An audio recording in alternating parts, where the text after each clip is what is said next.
Folks, Amy is just working on audio right now, getting that all set up. Do me a favor, please. Go. Whoa, Amy's loud. Hold on. Make sure you do me a favor and like. If you have not liked the show and you've come in here, we got 17 people and 20, 30, and 6 likes. That's not the way it works. Before you even walk in, gotta have you like it. That helps get it out there.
Here. Check out our friend Matthew Spirit at his podcast at The Dumb Show and his website, don'tunfriendme.com. Yeah. Adjusting transmitter output. This is the Don't Unfriend Me Show with your hosts, Matt, Leroy, Amy, Olivia, and Mike. Geopolitics, military analysis, and election coverage. Coming to you live on the Spreely.tv network and all major social media channels at The Dumb Show. Honest, direct, unfiltered. We can agree, we can disagree. Just don't unfriend me. What's going, oh, hold on. What's going on, Don't Unfriend Me Nation? What name drop, Amy? What are we talking about? What name drop?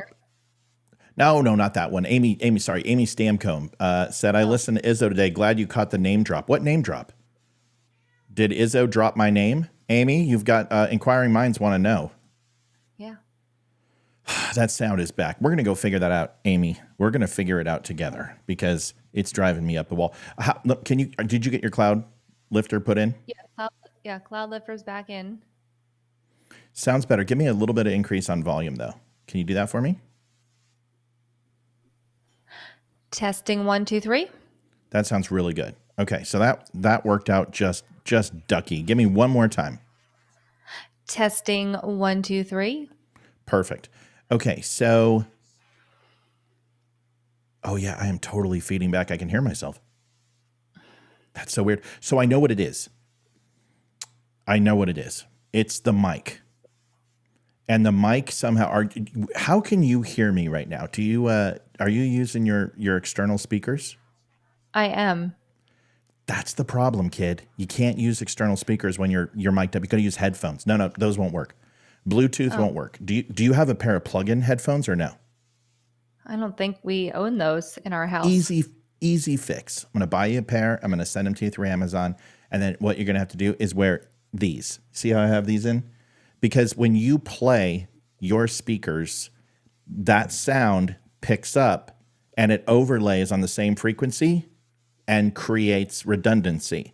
And then my speakers pick it up. Then your speakers pick it up. Then my speakers pick it up. And over and over and over. And that's why we're getting feedback. I don't know why it's all of a sudden happening now. if you've Yeah. always done this, but you did say you rearranged some things. So that's probably what it is. So we're going to have to get you headphones. Is that okay? Yes, that's totally fine. I'm just trying. Let me text Jason really quick to see if he has any, but I don't think he Yeah. does. Let me, Well, I guess you could use your Bluetooth. The only problem I worry about with the Bluetooth is it has a mic on it. So unless you know how to shut that off and just use them as headphones, yeah, it's not that difficult. Do you have a Mac? no, we just got rid of our last Mac. We're all PCs now. Then it's a pain in the ass. You can't really do it. Shut off the mic. It doesn't matter. Even just even those white Apple headphones that you get with phones, you plug that right in there. That's going to work. Anything without a mic. Did the new phones come with them? Because I have the box. Let me grab it really quick. I think I just asked Jason, and we'll kind of, because I want to get you on this. So maybe ask Jason real quick, and then see if he has any. If not, then we'll do it tomorrow. I will do it tomorrow. We're trying Or to whenever. keep the wires to a minimum in our house because we're all clumsy. Yeah, so it's just a stupid audio thing, and I'm telling you that is what it is. You can't have any speakers playing my voice while you have a mic. And when you had the Shure SM7B, that's why it didn't do it. Is because the Shure SM7B is a dynamic and it only picks up. It's a cardioid, excuse me, and it only picks up about right here. You have a dynamic range mic, so now it picks up the entire room. So what I could also give you Mike's Logitech, which will probably fix it too. So Jason, if he has a pair of headphones, great. If not, don't sweat. I know. I don't think we do either. Any like Love of plug-in God, Jason. Seriously, how do you not have a pair of headphones in your house? An 80s show. Yeah, 80s technology. Yeah, you know that funny thing, like frequency and all that. It's my fault that I didn't. Okay. He's getting feedback now all of a sudden through my computer because I'm listening. Let me check. He's gonna check. Thanks. You're the best. Thanks, Jay. You're the best. All right, so let's get to it. So we have what we've kind of been doing is the first few minutes is doing like a pre-show warm-up conversation. Amy, he mentioned you on your show. Huh? How did he mention me on my show? Amy, I'm confused. Can you do not what the rest of the people do? He mentioned you on his show. What did he say? Amy, now I'm like a high school girl. What did he say? You have to be detailed. You can't just drop a bomb like that and not tell us all the details. Viewers can't hear the sound problem, but I can.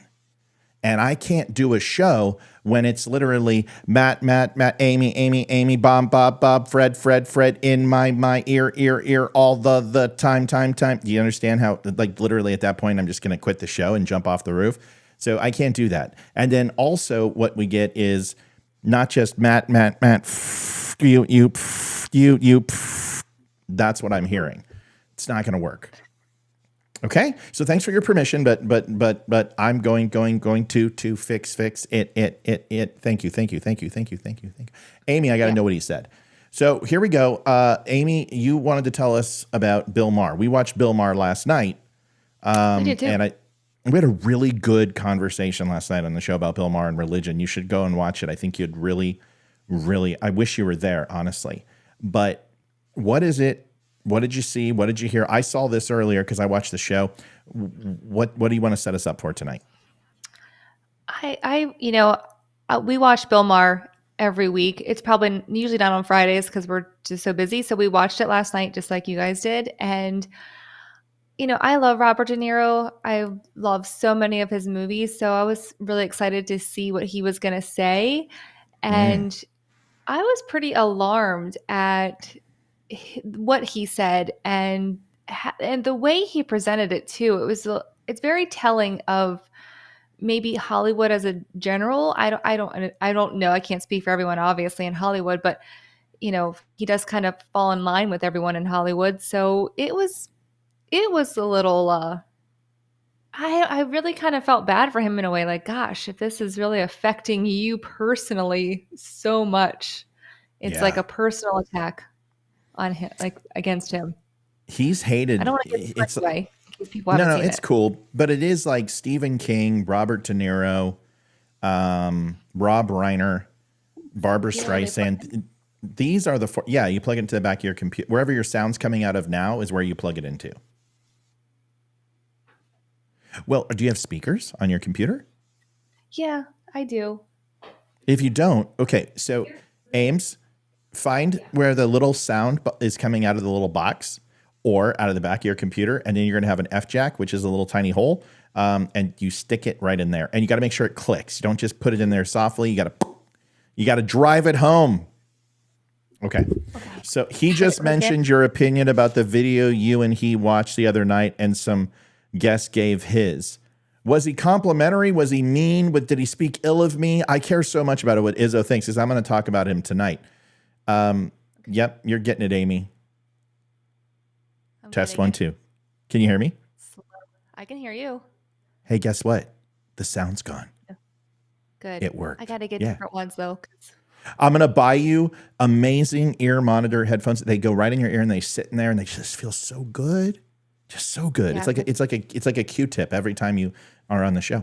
All right, let's get to this. We got too much to do. Let's listen to Robert De Niro, Bill Maher, and this is quite telling. And I've got some points to make. I know you do too, kiddo. And we'll watch it together. Okay? Sounds great. Oh God, it sounds so good to have you back. And there's no echo and fuzz. And I'm so excited. Here we go. Let's play. Now let's make sure this works. The bottom line is it's Biden versus Trump. We want to live in a world that we want to live. Okay, let's get the audio up. And enjoy living in, or live in a nightmare. Vote for Trump and you'll get the nightmare. Vote for Biden and we'll be back to normalcy. Yeah.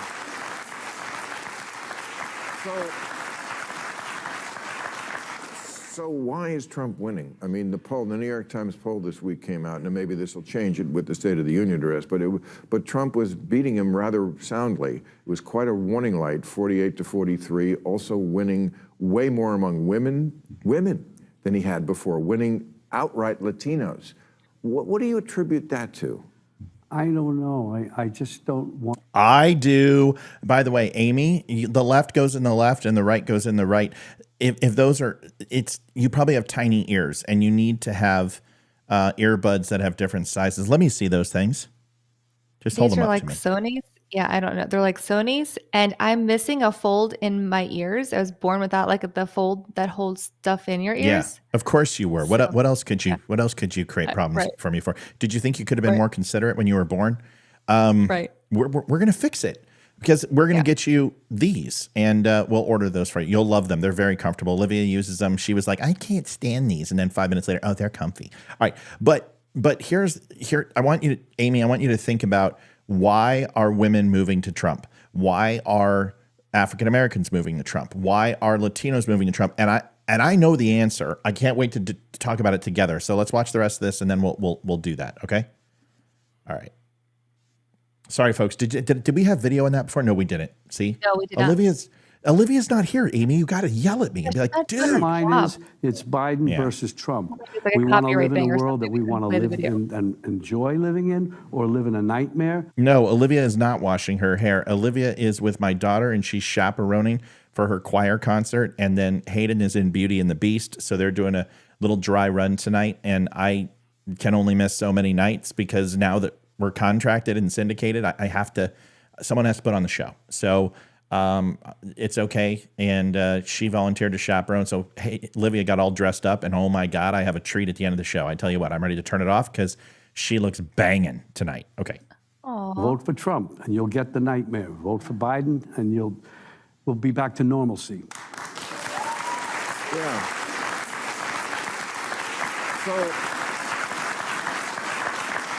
So why is Trump winning? I mean, the New York Times poll this week came out, and maybe this will change it with the State of the Union address, but Trump was beating him rather soundly. It was quite a warning light, 48-43, also winning way more among women than he had before, winning outright Latinos.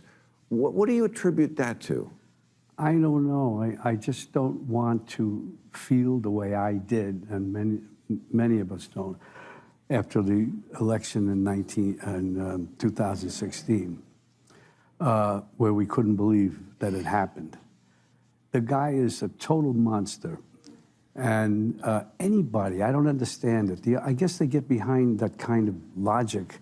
They want to fuck with people, screw them, because they're unhappy about something. He's such a mean, nasty, hateful person. Says the guy dropping I F-bombs. never play him as an actor because I can't see any good in him. Nothing at all. Nothing redeemable in him.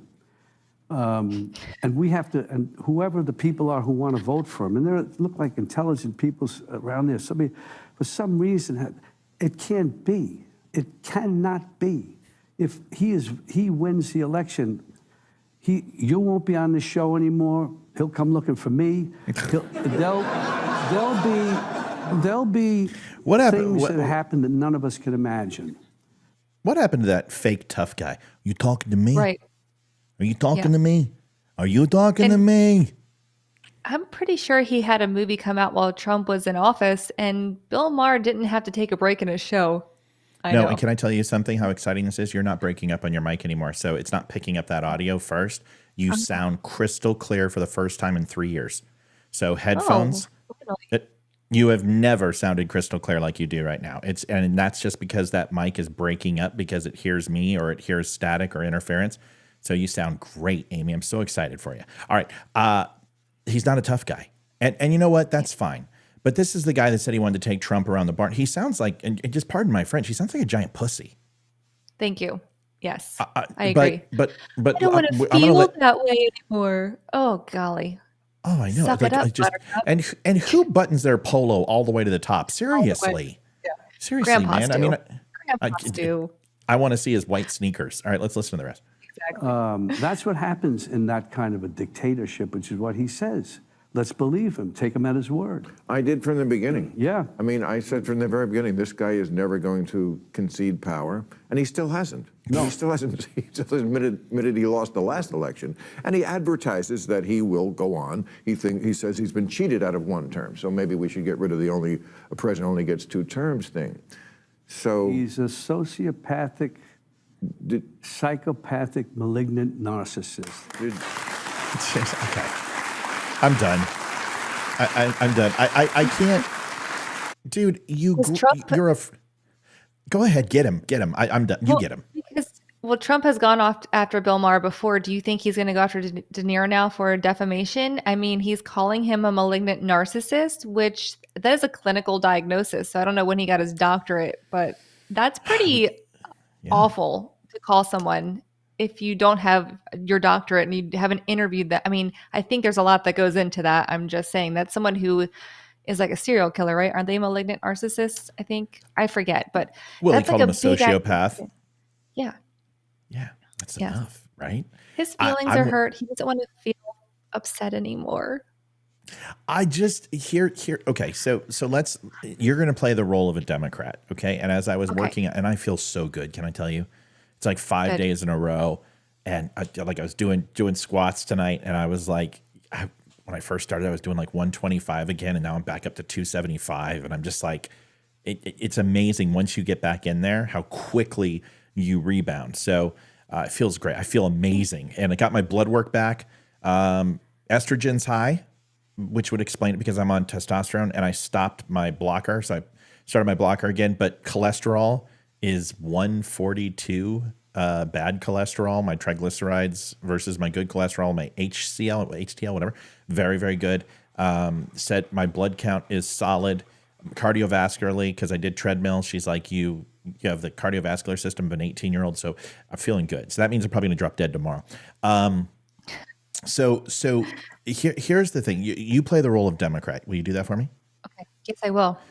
Awesome. So I'm going to go ahead and say that Donald Trump, between the years of 2016 up until 2020, had the best economy that we had seen in almost 70 years.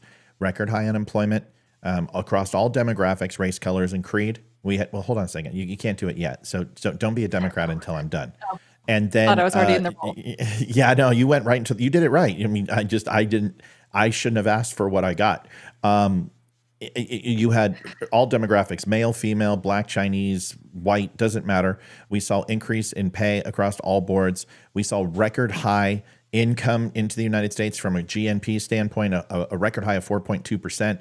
We saw deficits decrease with all major trade partners. We had USMCA, we had peace in the Middle East. I mean, we can sit here and go.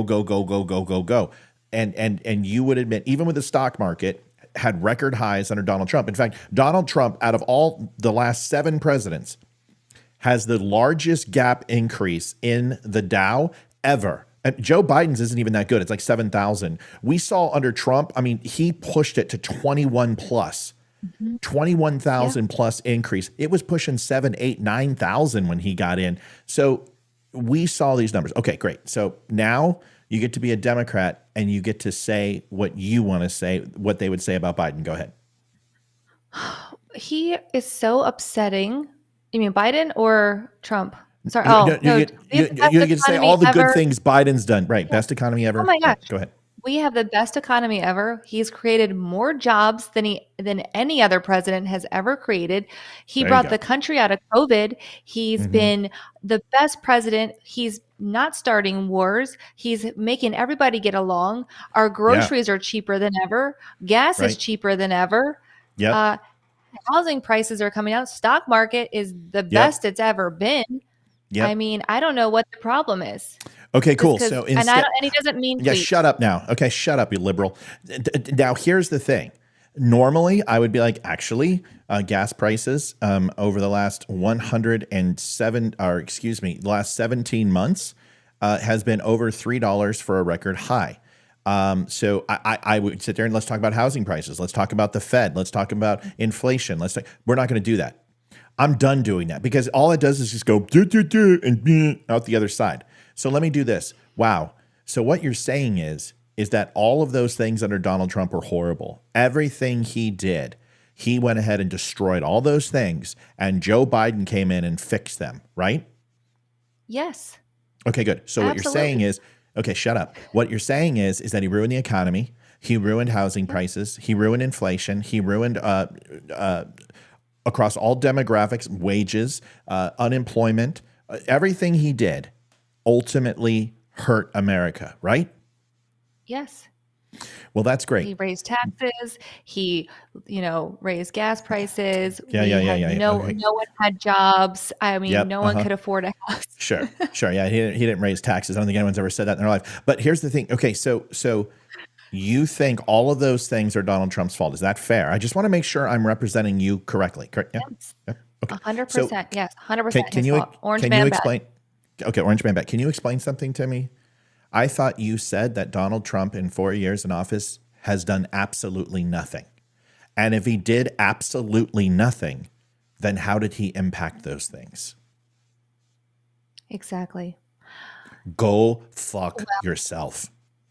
He's also really mean, and he tweets out things, and he's dividing the country. That's fine. You already lost the conversation. So that's what you do to liberals from now on, everybody. I am sick and tired of arguing. Just get them to admit right away. So you think Donald Trump did nothing in his term? Oh, no, he was horrible. Okay, great. And then list all the things that you think he did wrong. Boom, boom, boom. Well, I thought you said he did nothing. So what you're saying is Joe Biden is successful because of Donald Trump, not in spite of him. And that is why he's leading in these polls. Because people know that Orange Man Bad, that this evil man isn't. They've already seen what he's going to do. He was there for 4 years. He didn't take any rights away. He didn't go ahead and commit genocide. He didn't start throwing people in the showers and gassing them, for God's sakes. They know it's bullshit. And what they see is that they are poor under Joe Biden, and they can't get a house, and cars on average for a new vehicle is $850 fucking dollars, man, a month. Kids can't do anything. And these kids are like, you know what? It was better under Trump. Now, yes, we ran out of toilet paper 4 years ago, but up until 4 years ago, precluding that time, now you can't annualize it and say, well, were you better off 4 years ago? No, because COVID hit. We all were in the shitter for 2.5, 3 years. But if you say, where were you 5 years ago? Where were you 6 years ago? Where were you 7 years ago? You can annualize those numbers and realize, and America realizes, that Donald Trump, it was better under him because we didn't have these wars. We didn't see the Right. Fed. We didn't see interest rate. We didn't see inflation. We didn't see these gas prices. None of these things took place. And they remember there was a road to recovery starting under Donald Trump that we were getting out of in COVID. So I'm not going to give him credit because Joe Biden has done a lot of things to screw it up. But I'm not going to lie. There's things that he has done by reversing some of his regulations and executive orders and having them go away, like stop throttling small businesses, allowing the oil leases to come back for energy independence. He just reimposed Donald Trump's legacy and things started working again. That's not creative. And it also happened with insulin. So when you hear Robert De Niro say this, Amy, doesn't it bother you? Wouldn't it be like somebody I got it. Someone who lives on a house of stilts complains about flooding. Right. Yeah. I mean, that when I heard this, and Jason and I kind of got into like a debate about it because he was like, well, he thought he was like pretty fair. And I'm like, how in the heck was he fair? And he's What, not. De Niro? Yeah, he was like, well, he wasn't, blanket statement. I'm like, he kind of was, and he's playing the victim, which just really bothers me. I don't know why that bothers me so much, but you have no idea what the average normal person lives like every day. You never have. I don't either, neither do you. We don't Correct. either. That's true. Right. That is true. We don't. We Not live in a anymore. I'm bubble. removed from it. I'm removed from egg crates and making $5.25 and being literally poor where I could buy ramen for breakfast, lunch, and dinner. I've been there, but I haven't been there in 30 years. I have not been poor. I have not been needy. I've been well off for a better part of the last 20, 22, 23, 24 years. I don't know what it's like anymore. Go ahead. I'm sorry. Yeah. No, it's true. I mean, I agree with you. And where we live is way outside of the norm for the rest of America. But you and I can recognize that. And I'm so tired of my grocery bill every freaking week. I really am. I complain about it almost daily. I used to be like, throw that out to the birds. I'm like, nope, wrap it up. You're going to eat it. I don't care if it's stale. I am tired of spending all this money for y'all to throw away food. I mean, it's just crazy. And yes, gas prices. I mean, you guys know I have like a big gas guzzler. So I pay, and I drive a lot. What about your carbon I know, I hate footprint? the Are you paying environment. that off? I hate the environment, clearly. No, I want a reliable, safe car for my kids, and it's gas. And I drive a Suburban, so I don't care. I just have a really big problem with people pretending that they understand what it's like to live in poverty when they've never done it. And Robert, Right. and now listen, Robert De Niro has actually done a lot of stuff. I'm fixing your camera. Oh, okay. I was like, Isn't ooh, that cool? Wasn't that neat? that's cool.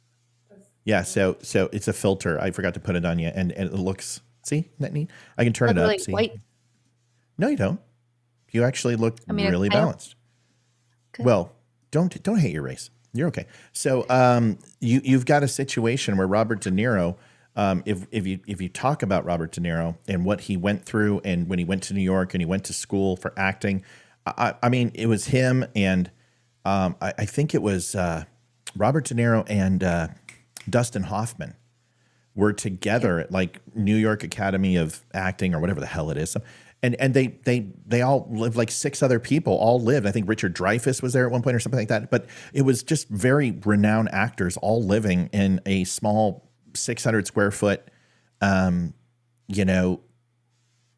with a hide a bed and everything else. So, he must know what it's like, but he doesn't seem as convicted. He doesn't seem to have as much conviction as he did when he first started this. And I think he knows it's going against deaf ears. You can only say he's a Nazi so many times. You can only say he's going to commit genocide, that he's a racist and all this before it just sounds so completely freaking just rehearsed. And I think most Americans vote with their wallet. And that's why I think a lot of women are going for Trump now. We see the difference in prices. I used to spend $80 a week on groceries. It would feed my family. We had plenty of food, snacks, all the stuff. And now I'm spending $250 a week. And I'm like, crap, I didn't really get a lot of snacks for the kids this week or whatever, or we don't get to have steak this, I know that's like, right. I know, I get it. I understand what I'm saying, but it's, I know. We It's used to have just- steak once a week. Now we have steak once every 3 weeks because it's $75 for a family of 4 to have steak.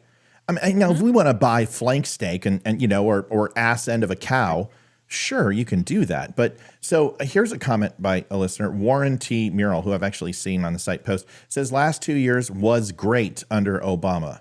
Last 2 years were great under Obama. But that's okay. I thought the Democrats were the party of the educated. Trump put us billions in debt. Really? It was only billions? Because he actually put us trillions in debt.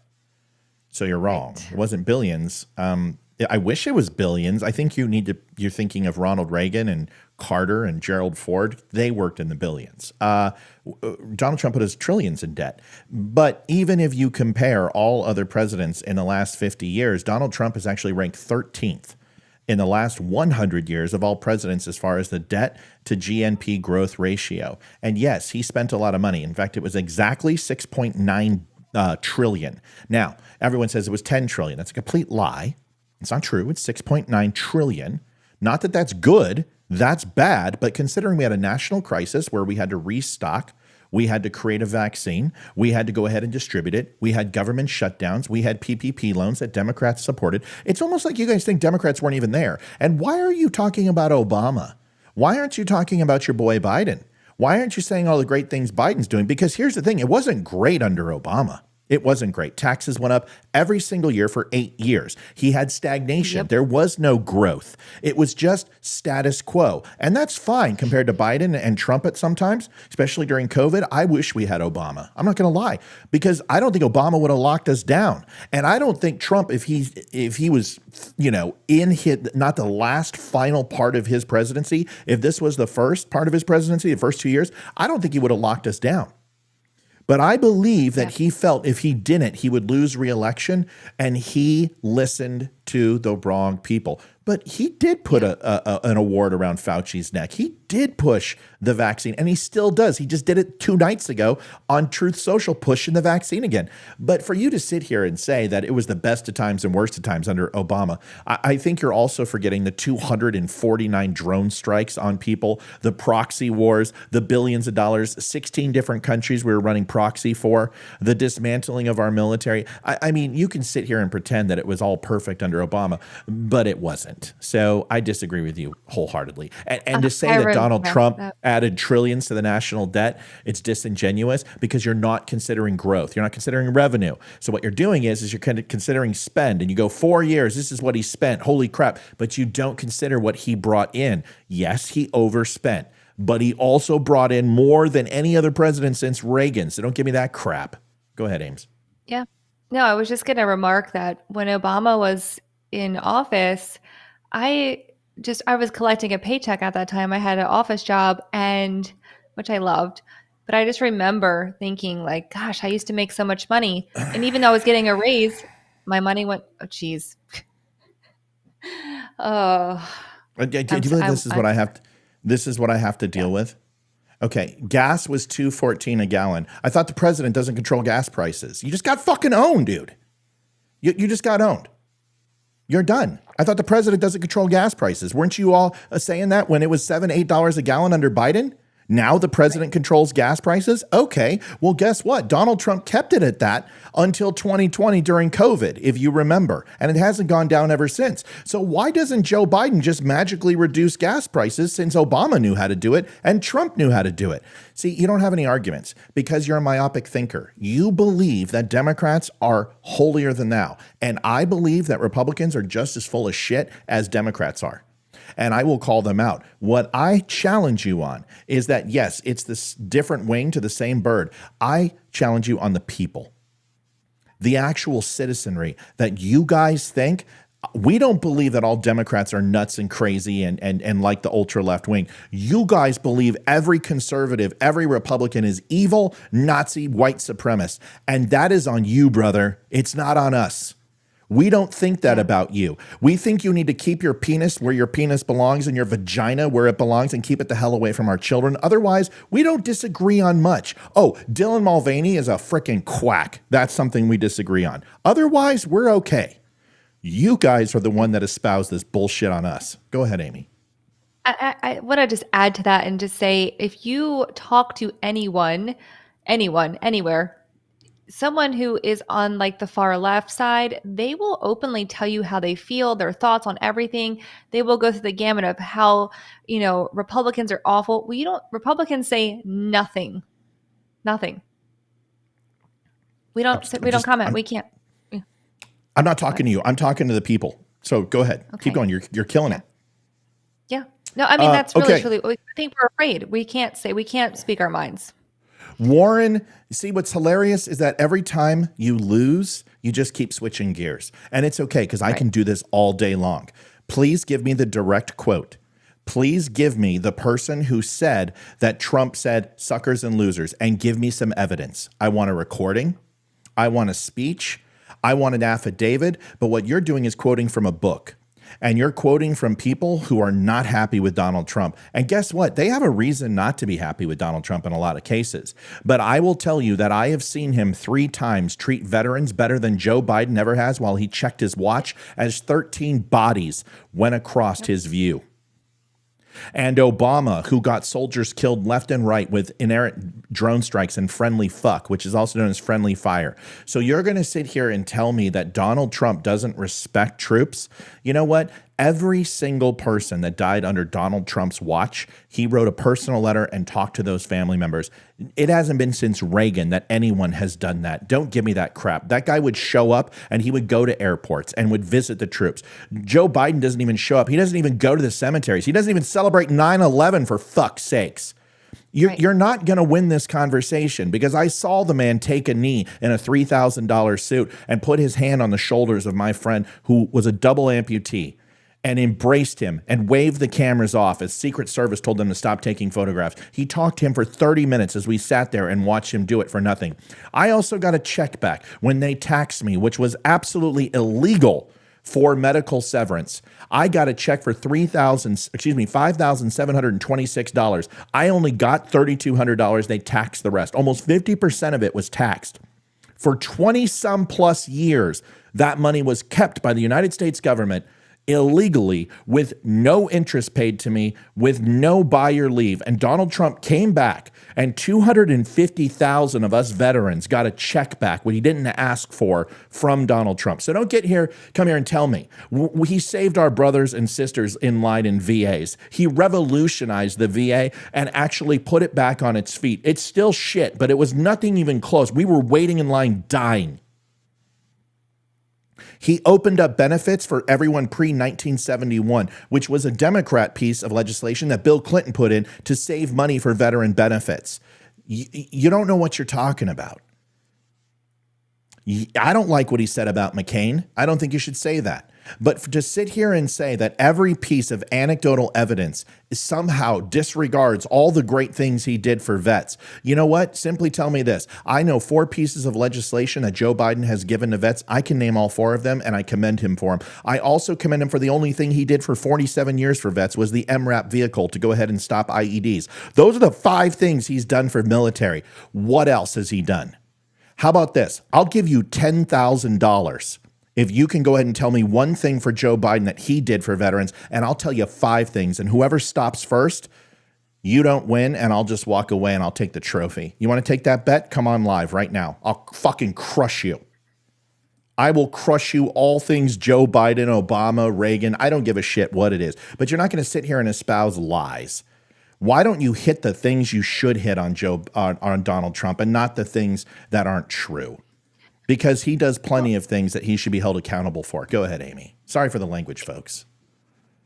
It goes back to the whole thing with like Robert De Niro, and it's all about the feelings. Well, he called me this name and he called me that name. He said a lot of awful things about everybody. He didn't discriminate. He was mean to everybody. I don't care the color of your skin, what gender you identify as. He's mean to everybody. That's just who he is. But he got the job done well. I mean, we had a great, thriving country. I would love to turn back time and go back to those days, because I hate finances right now. I'm always looking at my bank account, which I didn't have to do before. I have to make sure I got to move money to here. I don't want to do that. I want to go back to our old life where We could live comfortably and not be so afraid. Also, it was just, I feel like it was an easier time. I don't know. And if people disagree. It's just not that. Okay. I understand where the numbers are, and I understand the economy is not even close to as bad as it could be. But the economy and what's happening to the local yeoman and the local layman is completely different than the national economy. They're two different things. Local and state economies are getting bled dry. And the reason why is the cost of goods and the cost of labor are so incredibly apart. So therefore, we can't hire enough people because people can't work. We have destroyed the work market. The reason why the unemployment rate is so high is because look at how many people have left the workforce. Look how many people just gave up trying, who did what I did and just created their own thing. That's what I did. I'm like, screw this. I'm done working for somebody who can fire me. I'm just going to create my own thing. And here we are. A lot of people did the same thing, whether it was my buddy Jason who started building flags, or whether it was a roofing company that I used to work for, or another flag company I used to work for, or buddies who were working in the cable industry who started running their own cable and started having their own installation and home entertainment systems that they started putting together, or people that just went around to people who were with Comcast and DirecTV who were legacy customers who were paying 300% more than new customers and went ahead and sat with those people and then started making phone calls and said, just give me 10% of whatever I save you. Give me 10% as a one-time payment. You're paying $300 a month. I'm going to get your bill down to $180, and I want you to give me 30% of what I save you, $120, and we'll call it good. That shit is what I should be doing because I'm damn good at that. I will call and expose those companies, and I'll say, if you are paying too much, you have me work on your behalf. I don't need a power of attorney. I just need you to go ahead and give me approval on the account, and I'll save you money. It's a job people can do, but this is not the way it should be.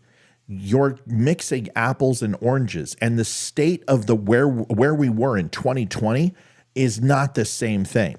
Leases are down on business buildings. People are staying home. The workforce is not leaving their house. They don't want to work anymore. They don't want to leave home anymore. This revolutionized the way things are done. So when you sit here and pretend that all of a sudden we add 60 million people into the influx of going to work every single day on these highways, roads, and bridges, and somehow prices aren't going to increase, crime is not going to increase, accidents are not going to increase. The truth is, the reason why crime is down is progressive attorneys and the fact that people don't go out of their house as much as they used to. There isn't as much crime as there are because a lot of businesses are leaving the big city and fleeing. You're seeing people getting away from the cities and moving to the suburbs and moving to places where we live. It's changing the way this country is going to be. The country that it was in 2020, it will be nothing like that by 2030. This country will completely change. I hope so. I hope for the better. I don't know. It's been crazy. And yeah, the job market, even where we live, no one works outside of their home anymore. Everyone works from home and everyone's getting bigger homes. Everyone's upsizing. They're not downsizing because they want a home office, and then they're bringing their family to live with them because it's so dang expensive. You got to have everyone live in one house. So yeah, because houses cost.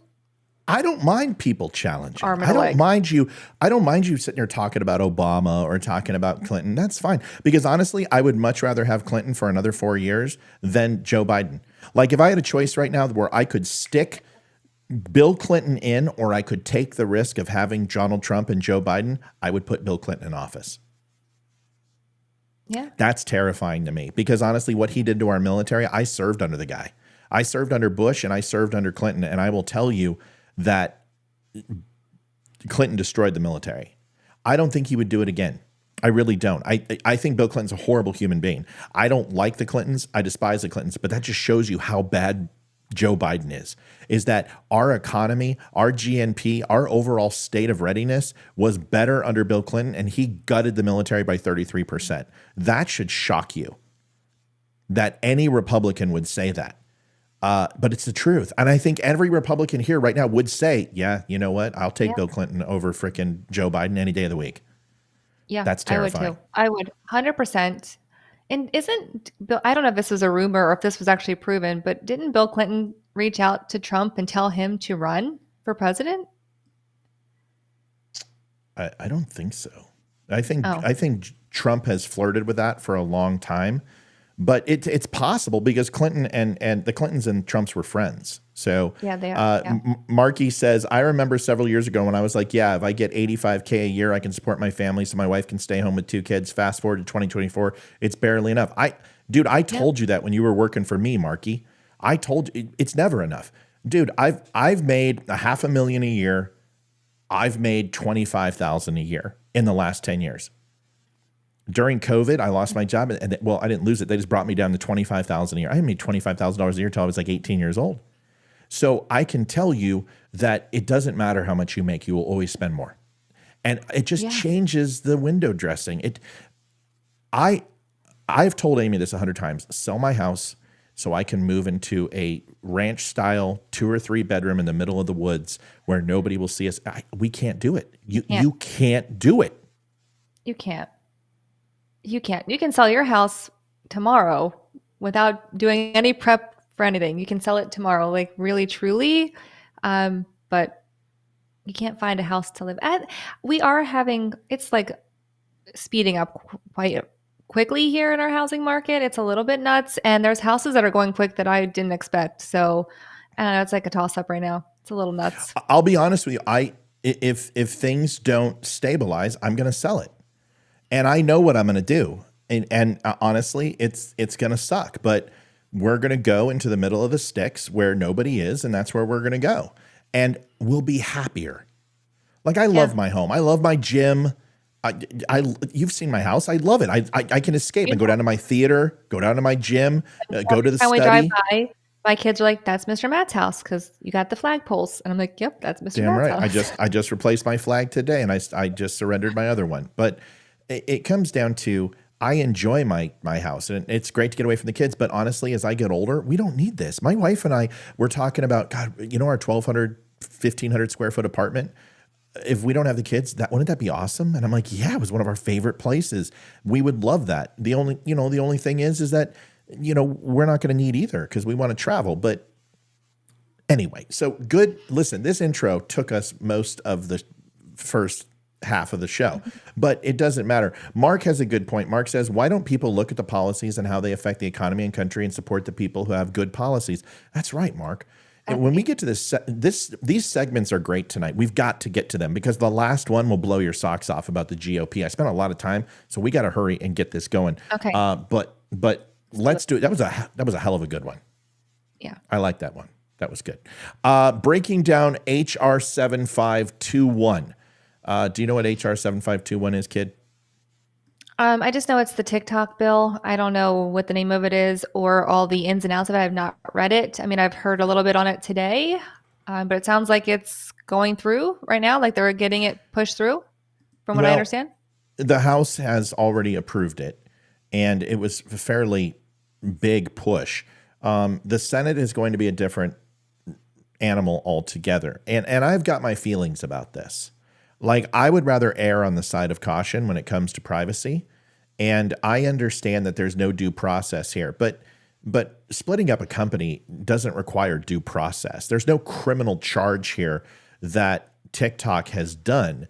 The argument is that they are beholden to China. And by being beholden to China, at any time, we'll have to release data and algorithm and overall surf history and all that type of stuff. And let me ask, go ahead, Ames. I have a question. Because they're going to be moving one of their headquarters here to Virginia. At least that's last I heard. It's in the works. It's going to, I think, in the Dulles, Sterling area, whatever, Tyson's, that corridor with all the tech corridor. So is this? Uh-oh. Give her a second. Part of that, Marky. like, are they going to start? Oh, did Amy, I freeze? catch up. Yeah, you're catching up. Go ahead. Say it again. Well, I was saying TikTok, from my understanding, is one of their headquarters is coming here to Virginia, to the tech corridor. So would that be still owned by the Chinese government, or would that be then relinquished to? Yeah. No, it's all about the parent company. So it's like, for instance, Apple, although it puts all of its banking overseas in Ireland and all of its cash because it gets like a 2.6 tax rate, it doesn't mean it's an Irish company. It's an American company. So even though they do a lot of their, phone purchasing of aluminum, purchasing of processors over in Taiwan and other places. Their stores, they do Italian marble, and they have plants there that actually cut into that mountain.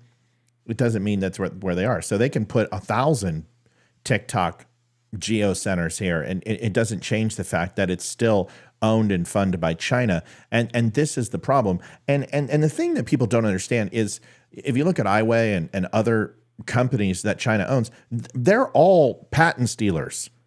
And what they do is that they steal technology from the United States and then go ahead and don't pay the developers and the creators of this product, and then they use it to spy on Americans. I mean, this is why Chinese products and Chinese phones have been banned in the United States. This isn't the first time. It just makes sense, because it's not that they break every antitrust and fair practice law in business. The fact is that they're selling personal data of Americans to Chinese. It's unacceptable. What does that look like from a blackmail standpoint? What does that look like when they're in a negotiation for your home and they want to buy over your property or buy over your business, and all of a sudden they check your browser history, and there's things that were private that you wanted to look at or you wanted to participate in, and ultimately they use that against you. And listen, I'm not going to say that there's things on a Friday night when the kids are staying the night at the house that Olivia and I don't watch on TV that most people probably don't want other people's knowing. My wife will have watched adult entertainment. I don't want anyone really knowing that, even though everyone knows now. But there's things that are private, right? There's things that when I look up goat porn, I don't want people knowing. Meh. So it's my business, not theirs. Anyway, HR 7521, what it's calling for is to protect the national security of the United States from the threat posed by foreign adversary-controlled applications such as TikTok, and any successor application or service or any other application or service developed by ByteDance Limited or entity under the control of ByteDance. Now, a lot of people are like, well, why are they singling out one company? Why don't they go ahead and just do a broad sweeping? Because this is why nothing gets done in Washington, is you want to go ahead and do it all at once. Set the precedent with this, and then you can knock these things down one at a time. But if you don't do that, nothing's going to get done. If it's too broad, the judge is going to throw it out. That's just how it is. Well, and not just that, not just throw it out, but the political action committees and the special interest groups will come in here, and they will go up and stump on the hill and remove the ability of these legislators to make decisions, because they hold their future in line. This is why you must stop alternating election cycles. Every single state should vote for their state representatives every 2 years, and every Senate every 4 years, 6 years, and every governor 4 years. This is what should take place. And nobody, this staggered election process means we can never change out these bodies of Congress. And you bring new blood in, and then it gets eroded and gets, they adopt these horrible policies. They get infiltrated by the swamp, and no change can be done because you're fighting against a machine, even when you change people out. We have got to do that. But you've got to do small bits and pieces. And TikTok is a big conglomerate. It has the ability to be taken down by the United States because of antitrust and anti-privacy laws. It's not that hard. It shall be unlawful for an entity to distribute, maintain, or update or enable distribution and maintenance a foreign adversary-controlled application. A lot of people are worried that this is going to allow them. Here's the arguments, just to put it out. A lot of people are worried. And then, Amy, I want your thoughts, that it allows them to simply say that every company that they deem as being a foreign adversary can then be shut down and sold in order to fulfill United States dominance on these companies and to control them. That's not true. They absolutely have to have the burden of proof that these companies are working against the interests of the United States. And there is investigatory bodies that have proven that TikTok is, mainly our intelligence agencies. So the proof is there, and then they act. A lot of people, especially Donald Trump, who was in favor of this, now he isn't. And I think this is because of voting, the very young generation who loves TikTok. It's going to hurt him in the election. Now he's backpedaling and saying, oh, well, this is anti-free speech. It's not. When you are committing a crime of stealing people's personal information and using it for nefarious purposes, the individual rights supersede and trump, no pun intended, the collective rights. I want to get your thoughts. What do you think about this? Should we ban TikTok? Do you think it's going to, what Trump's also said is it's going to create Mark Zuckerberg, make him even more powerful because Instagram and Threads and Facebook would be the ultimate source for these people to go to versus TikTok. What are your thoughts? Yeah. I don't know if I have an intelligent thought on this, to be honest. I feel like the better solution, and this is totally my opinion based on nothing, is to have stricter parameters. I mean, why can't we set an age limit and not actually like just let kids pretend they're that age to get on something? I mean, for my kids to play sports, I had to scan in their birth certificates to prove their age. So why can't we do that for them to get on a social media app that can be very dangerous? I don't understand why we don't protect the kids more strictly. That said, I feel like that if adult wants to consent, knowing what they're consenting to, like it should be more straightforward. Like, here are the ways we're spying on you. Here's the software that's going to be embedded. Here are the things that we're looking at. That needs to be more transparent and needs to be in language that normal people understand, not legal jargon. Yeah. I think if you then, let people have the TikTok. I don't care, but they need to be stricter.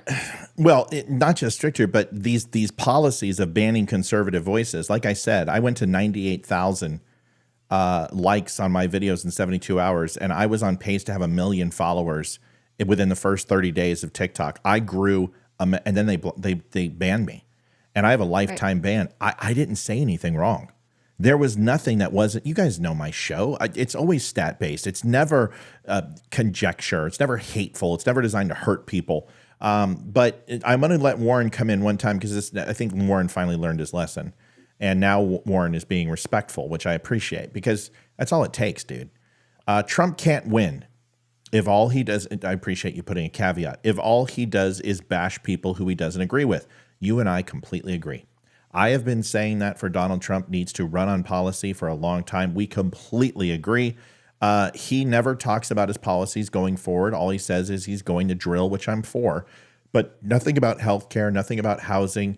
But he's really firm on not helping Ukraine. Do you think it's healthy that Trump likes Putin? Something is up. No, I see. I don't think he likes Putin at all. And Amy, if you want to address this, and then I'll address some things. Go ahead. I think Trump likes America and is going to do what's best for our country. And if that's ending the war in Ukraine like he says he can do, then I think he will absolutely do that because it will be better for our economy. I mean, we are funding it and they're bleeding us dry. We can't take care of our own people. So it's gone on long enough. Like that's just like a schoolyard fight now that's never going to stop. Like, enough, boys. Cut it out. When people say he likes Putin, I think it's interesting that there is nothing wrong with demonstrating respect for an adversary. Right. Reagan did it with Gorbachev. A lot of people should have called Reagan a traitor. He went to Russia. He went to Moscow. Donald Trump went to North Korea. Only U.S. official ever to step foot into North Korea. He brokered peace with the Taliban. He brokered peace with multiple countries with the Abraham Accords. Donald Trump was probably single-handedly the best foreign relations president since Jimmy Carter got out of office. Richard Nixon was incredible. Jimmy Carter was fantastic when he got out of office. But Donald Trump was amazing. Now, you can say, well, nobody respected us. Yes, they did. Nobody messed with us. Donald Trump controlled Europe. He got them to dial money into NATO. He got them to support the hunt for Al-Qaeda and ISIS, which a lot of those European countries stood down because they didn't want the bombings in their subways. They didn't want to get attacked. Donald Trump convinced them to rally around, including Russia, who helped us with the hunt on terror, whether you know that or not or care. Now, of course, Putin was doing that for accolades, but it doesn't matter. He got him to do it. Donald Trump's foreign policy was, I know that everyone says I should hate you, but I'm not going to hate you just because people tell me. I'm going to give you a fair shake. And if you screw me, I will fucking blow you into next week. I will destroy your country and riddle rain and fire and terror on your country if you screw me. This is what Ronald Reagan did. Donald Trump led with a heavy fist. He doesn't love Putin. In fact, he put more sanctions on than Joe Biden has on Putin right now. He went ahead and actually enforced the red line. He actually got out of Syria. He actually did strikes on multiple locations with Russian soldiers there. He actually stopped Europe from buying Nord Stream 2 and ceasing any new contracts with Nord 1. To sit here and say that he loved Russia is really, you just don't have any bearing on that. He didn't love Russia, but he treated them with respect. He didn't sit there and talk shit about them and out of both sides of his mouth. But when Kim Jong-un decided to go ahead and start talking some lip and go into China and go into Russia, Donald Trump, when he said, he's like, I will nuke your ass. Now, you may not like that, but I used to do counterintelligence against North Korea, Russia, and China, and also a lot of Middle Eastern countries. And I will tell you, they only understand one thing, and that is a show of force, especially Russia. So you can't sit here and say he loves Putin. The stolen election bullshit, you know what? If I can't tell you how many lies I have caught, whether it's Mueller or Brennan or Tapper or Comey, Barack Obama, Joe Biden, they spied on his campaign, the FISA warrants. Dude, this shit is just window dressing. It's just like Hillary Clinton. Yes, Hillary Clinton took servers, but did she sell state secrets? No. Did Donald Trump sell state secrets? No. Did Biden sell? No. What they did is they broke the rules and regulations of the intel community, and it should be handled seriously, and there should be consequences for all three, including Obama, including the Reagans, including Clinton, who all did it, and the Bushes. But to sit here and say that Benghazi was an easy situation to figure out, I'm sorry. No, it wasn't. It was a very quick turnaround. We did not have ready strike forces in the area. CENTCOM was not ready to be lifted and did not get the green light. The commander of CENTCOM was not providing proper intel. They had drones in the area that were keeping eyes on target, but they had no offensive capability. I'm not saying that it wasn't bungled. I'm not saying that it wasn't lied about. I'm not saying they didn't try to cover it up. And of course, Hillary Clinton should pay for that, and so should Obama. But if we're going to sit here and say that everything that Donald Trump does is bad, and everything that Obama and Hillary and is good, you're just being disingenuous.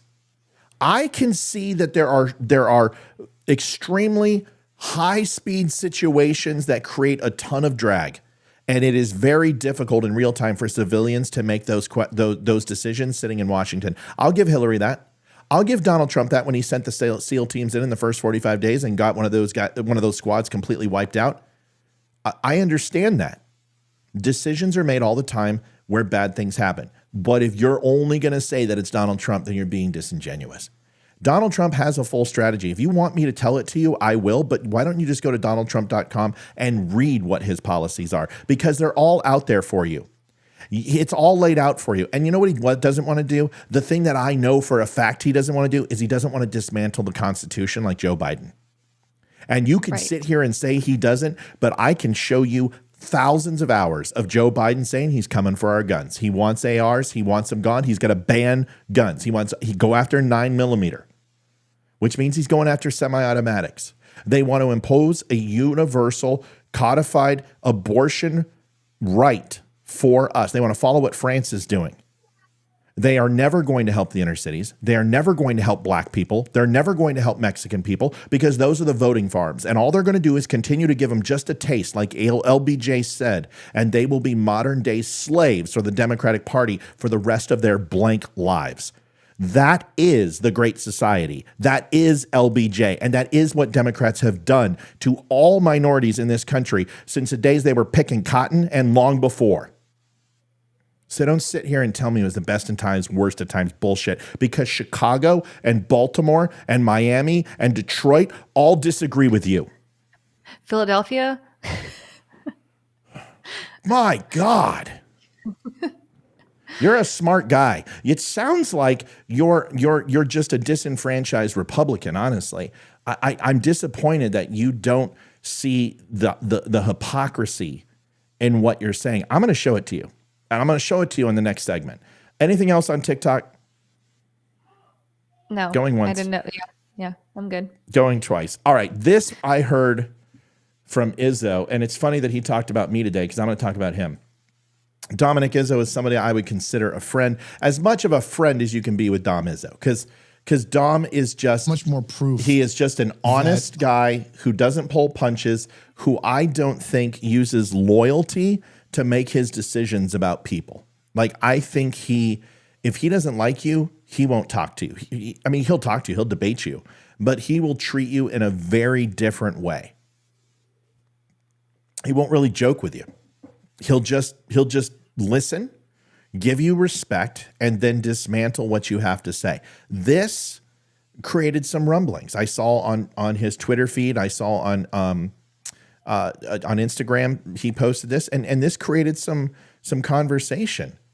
Amy says, "I like Izzo, but I can see why he's single." Yeah, yeah, that's kind of true. But you know what? I think he would be the first one to tell you. When we've talked about my wife and him being single, is he's completely content with that. I want you to listen to this, and I want you to open up your ears. Amy, I want you to hear it too, because we're doing well tonight. You got a lot of great things, and tonight I think this one is something that you would be very good at being a balanced voice on this. So take a listen. And I want you to understand, I have to say this to Facebook and Instagram. This is not condoning. I'm simply demonstrating somebody's opinion, okay? And I would appreciate it if you wouldn't flag these things just because you hear a couple of words and flip out, because in no way do I believe that he's saying to do what he's talking about. Just listen. Here it is. I don't know how much more proof that conservatives need. There's one side that gets their way all the time, and they get their way through violence, riots, looting, destruction. If you look at shit gets done when violence is in the streets. Do I want that to happen? No, but I don't know what else conservatives need to sit there and say, hey, yeah, oh my God, you see that issue on the two-tier justice system of Joe Biden getting cleared, and they just make up definitions on where they go, but Trump's being prosecuted for the same thing, and then this guy did this, and then that guy did that, and he got off with it. Yeah, you know what we need to do? No, what do we need to do? Let's post another meme online. Yeah! Well, I don't know what it's going to take before we realize, the only way out of this is it's to burn shit down. Literally. It's to get together in collective masses and fucking destroy shit. I don't know. So that to me, like, everyone knows I'm on his show every Monday, and I disagree with Iz. And last show I challenged him on a few things, and this one I would too, because there's some. First of all, I agree with him. That's the hard part, is because it's true. I don't want it, but isn't that the case that shit gets done when people riot and burn shit down? And the fact of the matter is, yes. But to me, here's why I say no after Amy tells me why she says yes or no to this, and would like to get her thoughts. Oh, I definitely don't think he's calling for violence at all. I think he's just stating the fact that we're getting fed up over here. We're tired of someone dangling a treat in front of our face and then eating it all for themselves and just going like, hey, you want some? Just kidding. We're going to eat it all, and we're going to keep doing this to you every day for the rest of your lives. I think we're just tired of it. I don't think he's calling for violence, but if they're still talking about January 6th. So it's like, well, I'm not condoning that either, but that's the only time they listened to what people were saying. It's like, well, maybe we need to step back and see the other side here, that there are people who support Trump. There are people who don't believe this election was fair. There are people who don't want Joe Biden in office because we are terrified of what he will do to our country. And here we are a few years later complaining about what he has done to our country that was working pretty much okay before he took office. I think we're just tired of it. I don't think he was calling for violence though at all. I think he is just saying like, hey, it's time for us to get our own voices and stop laying down all the time. This is what Donald Trump does. First of all, Warren says, Warren seems to be my go-to tonight. I'm just going to keep putting his stuff up because now he's finally making sense. It says, I'm an independent and I really liked Paul Ryan. Paul Ryan wasn't an independent. Paul Ryan was a religious zealot neocon. Paul Ryan believed that Sharia law was coming to the United States and lied to you every single day that the Muslims were coming to take over the United States. Can you believe that American women would tolerate that shit? I can't even get my wife to get me a beer, but all of a sudden I'm going to put her in a burqa and she's going to go ahead and do what I say, or I'm going to stone her or hit her with a cane? Yeah, I don't think so. Paul Ryan's a douche plow. Sorry, buddy. Now, does that mean I can't say that Paul Ryan was a smart guy? Can I not say that Paul Ryan had likable qualities? Yeah, but his policies were shit. Everything that he pushed through failed. Republicans took a gamble on him and pushed through his legislation, and everything he did failed. Paul Ryan is not an independent. I think you're saying you're an independent, but you like Paul Ryan, which is synonymous with that he's an independent. He wasn't. He's, like I said, a religious zealot, neoconservative. He was the old guard. And that guy was uniparty through and through and did everything he could to barter and trade your beliefs and my beliefs for policy and legislation to get through. And there's nothing wrong with compromise, but what you don't do is bend over and take it in the ass. And Paul Ryan took it in the ass a lot. He was worse than McConnell. So I disagree with you. Trump can't win the general election, and that's the problem. Listen, I've already been saying that for 3 years. There is no path to victory with Donald Trump right now because 2018, 2020, 2022, 2023, and 2024 have shown that we haven't won anything since 16. But you have to understand is that they hate Joe Biden now as much as they hated Trump. And even his own party hates him. There is no passion for Joe Biden right now. And people remember what Donald Trump did. And they're like, it wasn't that bad, liberals. What the hell are you talking about? And you can still go murder babies no matter what you say. He never took anyone's right away. He never destroyed gays and lesbians. He recognized them on the Republican Party platform. He's the first president, first Republican candidate ever to recognize gays, lesbians, transgenders, and queers and two spirit animals on the Republican Party platform. What do you want? You want him to go suck dick to prove that he has no problem with gays and lesbians? Give me a break. The guy didn't do anything to you. He didn't do anything to anybody. He didn't do anything bad to blacks. He didn't do anything bad to Jews or whites. The guy did something for everybody. He had a contract with America, a contract with black people. He tried to fulfill that shit, and Democrats shot him down. Why do you think black people are voting for him? Do you think they're that stupid? They're going to vote for a racist? Why are women voting for him now? Why are Mexicans voting? They're going to vote for a Nazi? He can win. He's got to shut his mouth and just run. And he's got to stop getting down in the mud with these idiots and just go after Biden and crush him. Like he did Hillary Clinton and sell a better version than what Joe Biden is selling, which is ice cream and falling down and pooping his pants. But Donald Trump gets caught in the minutia, and he's afraid to inspire people.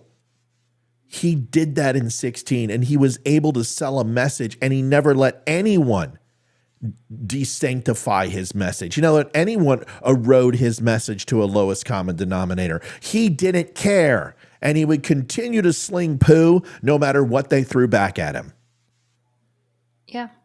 And now he's selling shoes and NFTs, and it's ridiculous. Just get up there and tell the truth and run on your numbers versus Biden's, and you can win.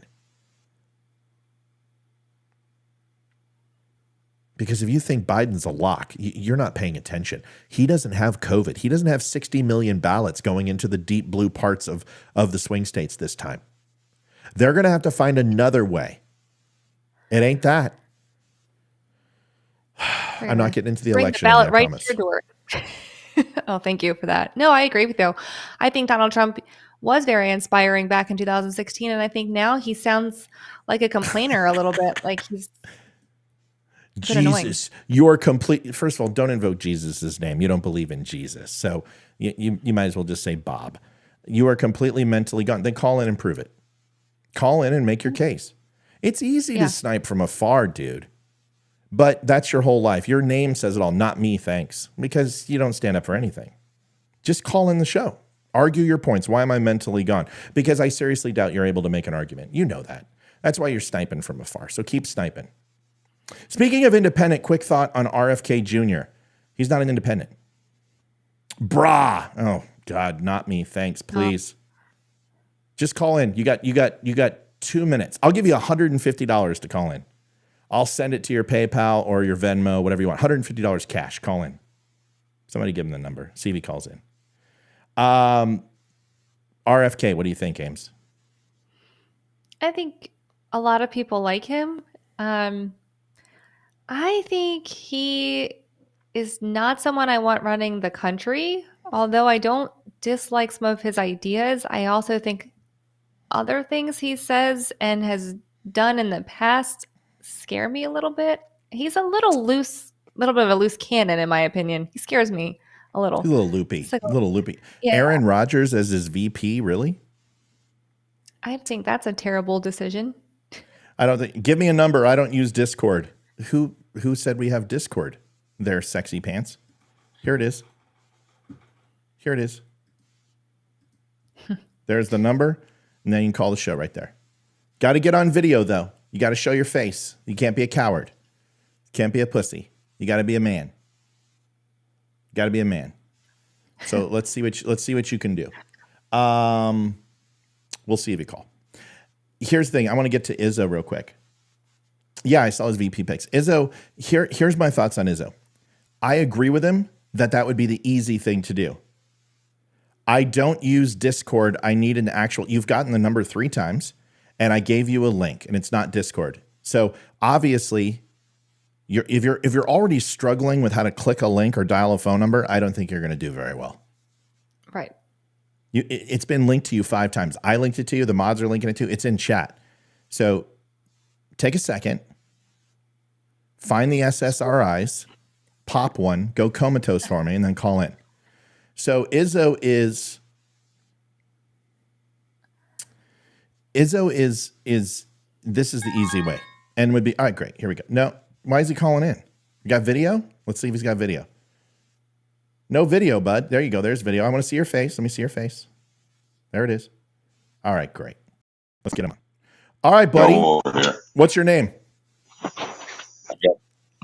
I can't. Not me. What's your name? What's your name, big guy? What's your name? Do you have an internet connection that works? Hold on. I got to.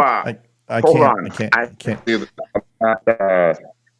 Hold on. Give me a second. Okay, what's your holy crap? Bigfoot? Is that Bigfoot? Trying to get a headphone. Track phones don't work very well, man. Do you have another device in your house? Yeah, I'm trying to. Okay. What's your name? What's your name? ¿Cómo se llama? Dude, it's not going to work. It's not going to work if we can't get a connection. I've never watched it. I'm trying to turn on. No, I'm just trying to. I got you. I got to take my headphone out. There, that sounds better. That sounds better. All right, man. So you're the guy that's supposed to be on. Okay, I. What do you mean you're not supposed to be on? What? No. I know you're supposed to be looking at me or whatever, but my headphones are tracking Bluetooth. What's your name? What's your name, dude? What's your name? Do you have a name? Johnny Boy. No, what's your name? Listen, if we can't exchange our Christian, well, it's worse because all right. You know what my real name is? I don't know what my real name is? No, Daniel. All right, Daniel. My name is Daniel. That's great, Daniel. My name is Daniel. Can I call you Daniel? What's up, Matt? Now, how you doing tonight? Oh, I'm just peachy, man. I'm right as rain. That's Amy. I don't really care what you call me. Okay.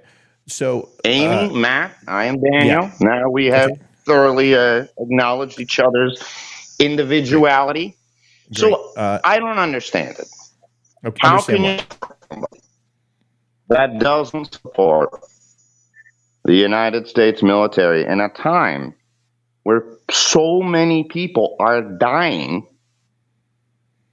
for no good goddamn reason, but the fact that we don't get engaged politically, get motivated, get woked, see what's going on around us, see what's happening in the streets, talk to our neighbors. We don't want this bisection of the American politic. Okay, Where is there we're a split question? down party lines for no reason whatsoever, but to service some megalomaniac who does not have the United States in his best interest. Why? Why do you think? Give me an example of why you think he doesn't have the United States in his best interest. He has been serving Russia from the beginning, and everybody knows it. Give me an example. No, everybody doesn't know it. No, everyone doesn't know it. Give me an example. Give me an example. Give me an example. Look at the Saudi golf tournament. Okay, I got to mute you because you won't you won't have a conversation because you want to just talk. Yeah. So I'm going to mute you so I can get my point across, and then maybe we can have an amicable conversation. Please give me a specific example of how Donald Trump has sold out America to Russia, specifically, whether it's economically, whether it's militarily, how existentially. I don't really care. Just tell me how he has done that, and I'll listen. And I need to see your face too. Can you? Jesus, he's still talking. I know. I just want to add too really quickly. Donald Trump is one of the most powerful businessmen around, and most of his business is here locally in the United States. So I think if the United States does well, then he does well. So I think that's just wrong. Yeah, until they take all his businesses. All right, now, Dan, can I see your face so we can have some discord here? Because that was the agreement, right? I give you $150, you come on the show, and I got to see your face. Which I don't want to see your chin, I don't want to see your ear, I don't want to see your left eye. I want to see your face. I want you to pull it back and let me see the man I'm talking to. That's what I would appreciate. And then I'm going to let you ask. There you go. There he is. What a handsome guy. All right, tell me what he has done to sell America out to Russia. What has he done to sell America out to Russia specifically, please? The entire principle behind the Biden impeachment investigation was based upon Russians. Bullshit. It was straight out of the machine. I need an example. You're just. This is just anecdotal nonsense. That guy is in jail right now. Is in jail. Okay. Anecdotal information. All right. So I can't give you money unless you follow the rules. The rules are you show your face and we have a conversation. You're unable to prove one simple point. You won't even make a point. You're still talking. I can see the EQ. You haven't stopped talking since you got on.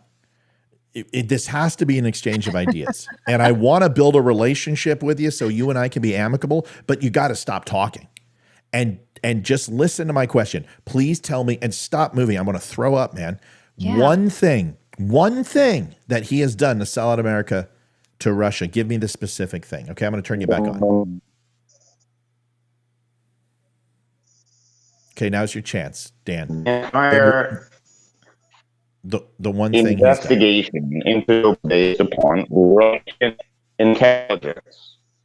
That Russian intelligence did not serve the United States. That Russian intelligence served Russia, and the people that promoted probably knew that they the your freedom very well that are Daniel, I want to thank you for trying to call in, but you're not able to meet the requirements of what I've asked for. I have no problem with giving you something for your initiative. If you want to send me to Matt at the Dumb Show, maybe I'll send you $25 or something. But you have to show your face and you have to find a connection that works. I can't give you that. I can give you an education, but I can't teach you how to stop moving and just have a conversation. By the way, Russian intelligence, specifically which Russian intelligence? Because if you're not capable of naming the Russian intelligence apparatus and all the segments of Russian intelligence, then what you're doing is called anecdotal evidence. I can tell you each branch of Russian intelligence. I can tell you where they're located. I can tell you what they're specifically designed to do, because you're talking about somebody who worked in intelligence.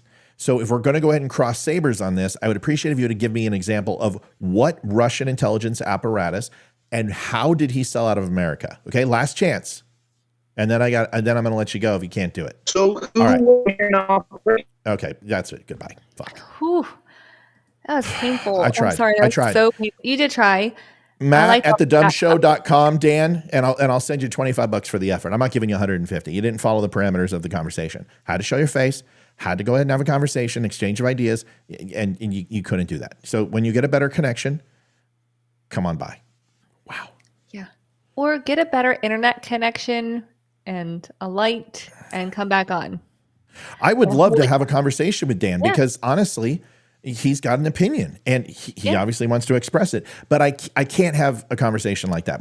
First of all, everybody just was like ready to pull their hair out. But dude, I've never disconnected from somebody like that. And I feel horrible, Dan, but your connection sucks as much as your talking points. All right. So we've proven a couple of things. I want to get back to Izzo and just crush this thing real quick. Izzo is a man of integrity, and Izzo was a man of the law, and he got to see a lot of things that has, in my opinion, made him fairly jaded. Now, I'm not going to speak for him. He may very well mean, you know what, burn it down, and he may actually mean that. I don't think he does. But here's where I disagree with him on this premise, is that there has to be some sort of moral guidelines to the way we conduct ourselves on this planet. And it's more important than being a good citizen or a patriot or following the confines of human law.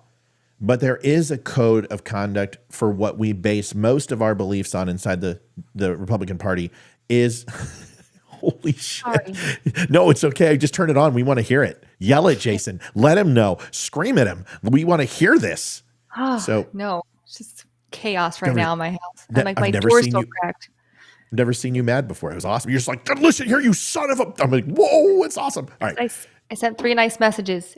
The kids left my door open. You guys are being too loud. Please stop. And he's literally climbing up to get a bug, slamming it with a hat on the ceiling. And I'm like, you didn't hear all that? Like, that was just nuts. So I'm like, stop it. It's loud. So finishing this, we have to have a level of respect for not necessarily the government or not necessarily like human law, but we have to have common respect for our neighbor. And that is what Christ teaches us. And if we're going to sit here on one side of our mouth and say that we're godly and we believe in God and it drives us to be better people, it doesn't say anything about burning down businesses and destroying people's lives in order to get what we want. So I think it would be hypocritical for us. And yes, it might be the only way to impact change, but at this point, at what cost? At what cost do we have to negotiate with our honor and our integrity in order to get the results that we want? And would they be worth it at that time? I think there would have been a very easy way to win World War II, and it would have been to simply play a better mental game than the Japanese of cutting off GIs' penises and putting it in their throat under the slit hole where they killed them was definitely a good way to scare the living shit out of Marines and Army, and it worked. But what did you give up to defecate and desecrate on a body? And into the wounds of your victims through punji sticks covered in fecal matter, so like the Native Americans did to American soldiers. There is a point of honor that has to be made. Otherwise, what is it really worth when you do get what you want? And I think the Republican Party, conservatives, Christians, should never cross into that fray. I do not condone J6. I don't appreciate and I don't stand by it, and I have condemned it repeatedly because I believe it crosses into a line, maybe naive, but brings us to a point where our souls and where we end up eternally should never play second fiddle to the very small period of time that we're here on this mortal coil. That's my belief. Amy, go ahead. Yeah, I agree with everything you said. I mean, I think there's just a frustration across the Republican Party or anyone who's more conservative. You don't even have to be Republican. I'm seeing a frustration with everyone, and it goes across all demographics, all age groups. We're tired of this, and we keep pointing out, the differences. Well, you guys did this and that was okay. And then we're doing the same things and it's not okay. Like, this is getting to the point where it's like you're with an abuser who's like gaslighting you all the time, who's like, Yeah. oh, oh no, that's not what we said. And it's like, well, here it is in writing. Well, that's not how we meant it, but it's still the words you used. And now you're changing the definition of the words. And we can't keep bobbing and weaving as fast as you're moving the goalpost. So Yes. that analogy makes as much sense as their analogy, their whole thought process. I feel like it's too hard. And I think we're all tired and no one wants to see violence. I don't think anyone does. I really don't, unless you are crazy. But, I think Izzo's frustrated. I think he's just expressing that. Like, he doesn't want to see violence. He said that. But something he's almost giving up, and he needs listen, this is where we have battle buddies and swim buddies. He reminds me of vets that I've heard who are just like, fuck it. You know what? With the things that I did overseas, I don't have any more humanity left. And it's like, wait a second. Yes, you do. You've just got to find it again. That Mike going back into the fray, I filled with so much pride that he's going back into this because he left it because it was breaking him. And he didn't realize that his home wasn't overseas. And the deployment was coming back home to the States. Well, he got here, he got grounded, he got everything he needed, and now he's going back over and he understands that this is a deployment. And I hope that there's somebody there for him, or he reaches out to me or somebody else. If he does get in that trap again of understanding that home is not the enemy, that home is salvation, I think people are tired. But if we're going to burn it down and we're going to go ahead and destroy it and lose our integrity, our honor, our principle, when we do win, is it really going to be worth whatever we have left?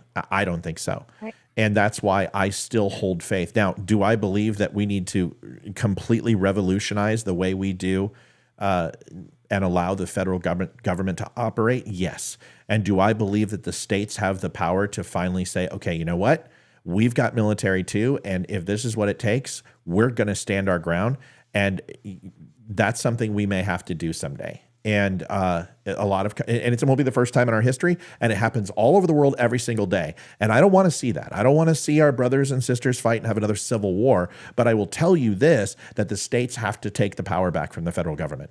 It's an experiment that has failed. It will no longer work. It is full of greed and corruptibility, and there are just too many evils and not enough good to right the ship, so to speak. Am I asking for someone to overthrow the government? No, I'm asking for the states to stand their ground and say no more. We will no longer, fine, you want to cut off? Great. These 5 states are going to join forces. We're going to share our commodities, share natural resources, and stand our ground and no longer use the federal government. And we will lean on each one of our individual strengths in order to go ahead and stand our ground. We need to see the states come together. That is what is going to fix us, nothing else. And the only way you do that is change it at the state, city, local government. Because if you're looking for help from the federal government, it'll never come. We just got this quick message, and then I'm going to go to our last segment. So I would love to talk about Trump with y'all on video. You don't have to give me a dime, but I need to charge my phone for a minute. We're only going to be on for another 20 minutes. And then, Warren, thank you so much. This is what happens with most people. They come in, they piss in the thread, they get grumpy, they get upset. Then we have a conversation and we wind up being fast and fair friends. And a lot of people have come in here angry and they leave happy and they love the show. I hope you're the same way. You sound like a pretty level-headed guy. We're not too far apart on things, but tonight we can't do it. We will do it in the future. Last segment, real quick. This one's going to take a bit of time, but I think it's truly worth it. This video... Amy unplugged her headphones, didn't she? I don't know. Did you unplug Can your you hear headphones? something? No, Yeah, it's plugged in.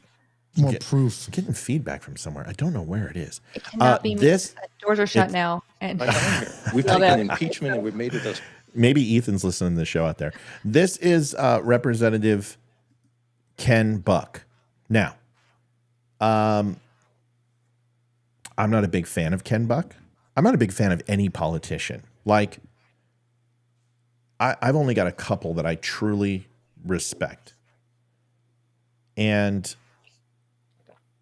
Amy, we're getting a ton of feedback. Are you sure I'm not on speaker? I'm positive.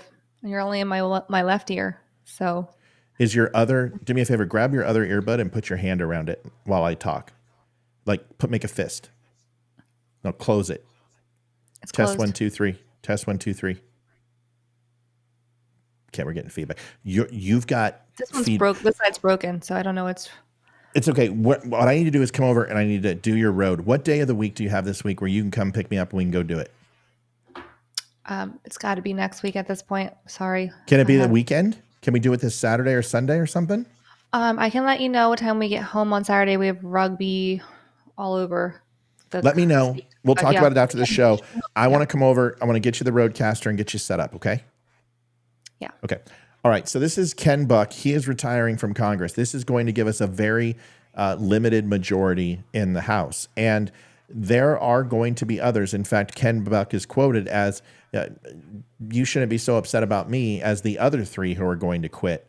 This is the fracturing of the Republican Party where Hakeem Jeffries may actually take the speakership, because that's what happens. If we lose the majority and hand it over to the Democrats, the minority leader actually gets the House.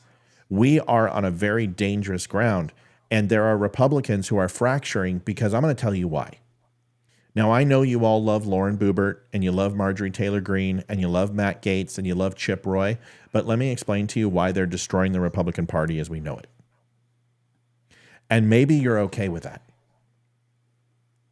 And they say things that are actually really, really good, because I agree with Matt Gaetz and Chip Roy, but not at the expense of burning it down.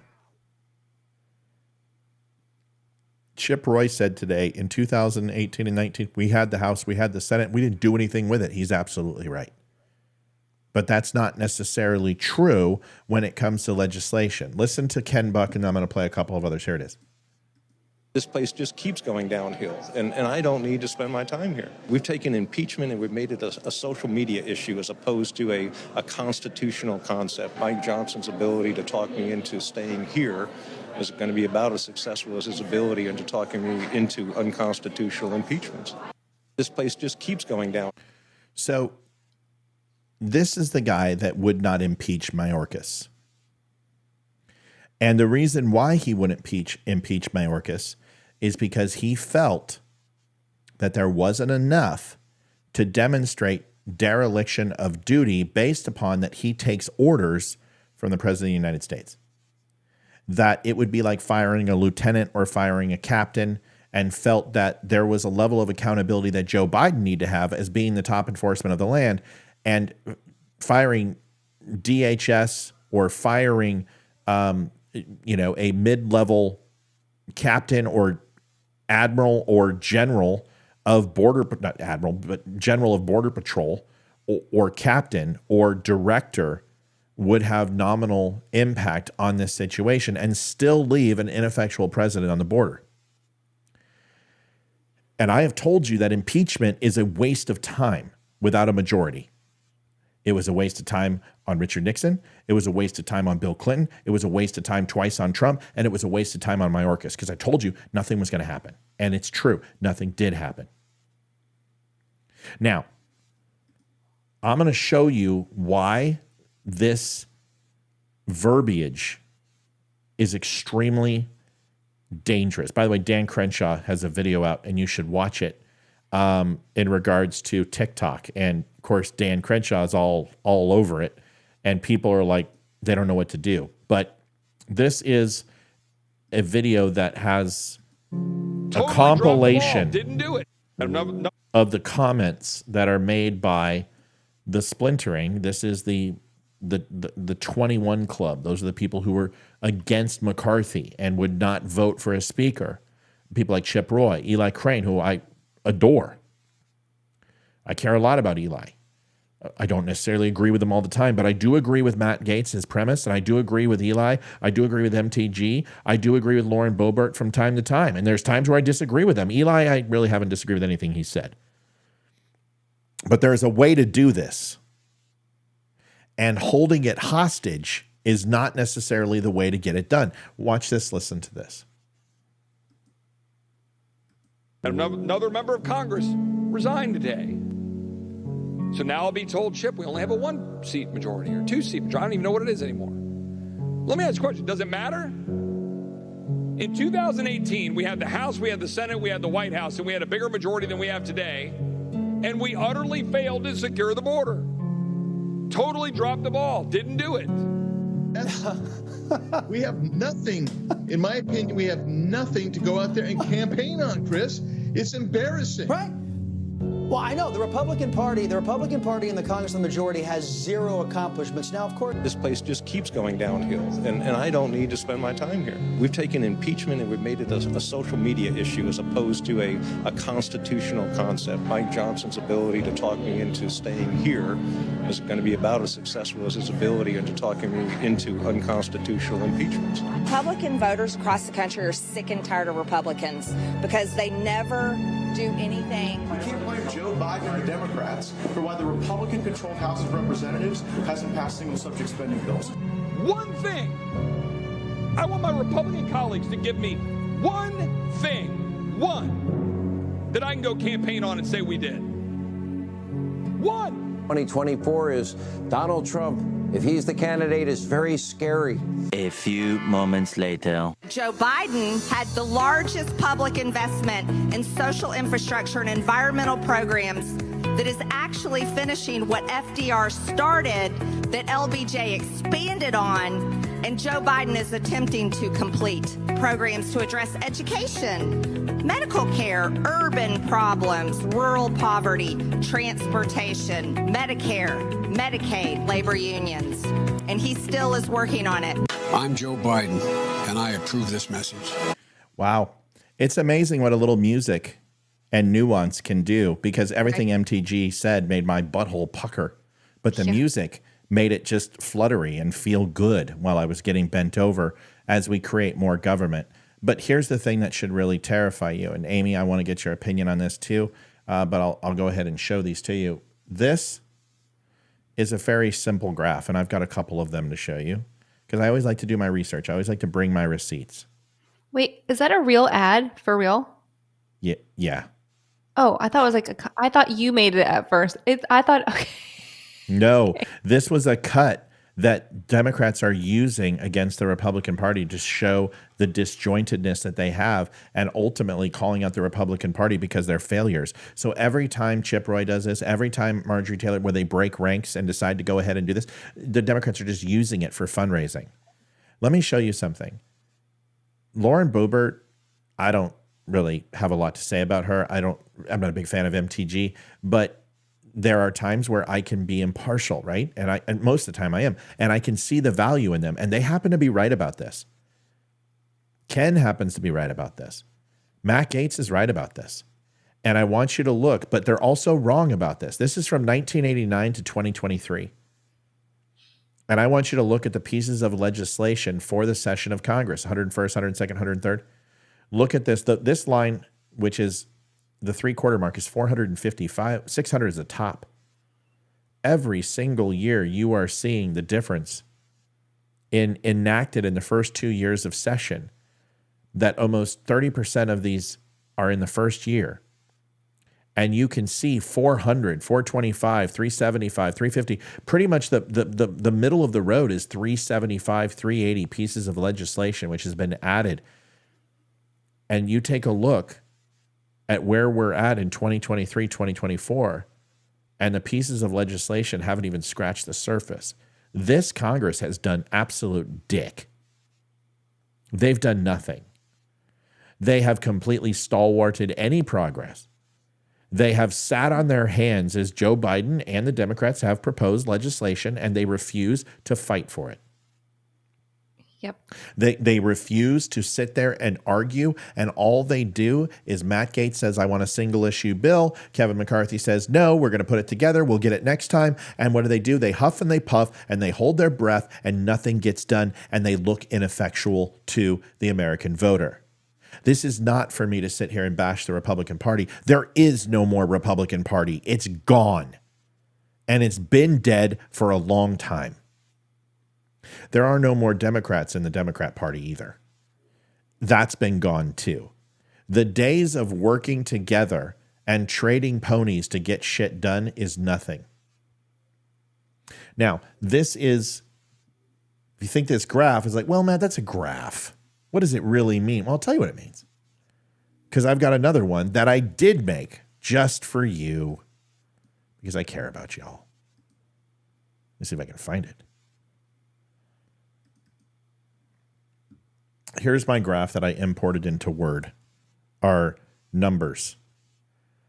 And if I go and look at this graph, we can see Congress, the 118th, enacted legislation, 141 pieces of legislation, 1%.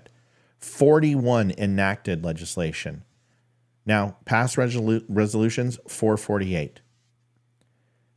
Look at the 117th, 1234, 1229. 1085. So when Chip Roy says they didn't get anything done in 19 and 20, that's bullshit, because they did. And the Republicans led through COVID and they got shit done. Whether you agree with it or not, they got legislation passed. They limited regulation. They approved FDA, improved research. They limited the amount of legislation on small businesses to get back to work. They opened up the schools. They worked their asses off. And so has every other Congress. We haven't seen numbers like these ever in U.S. history.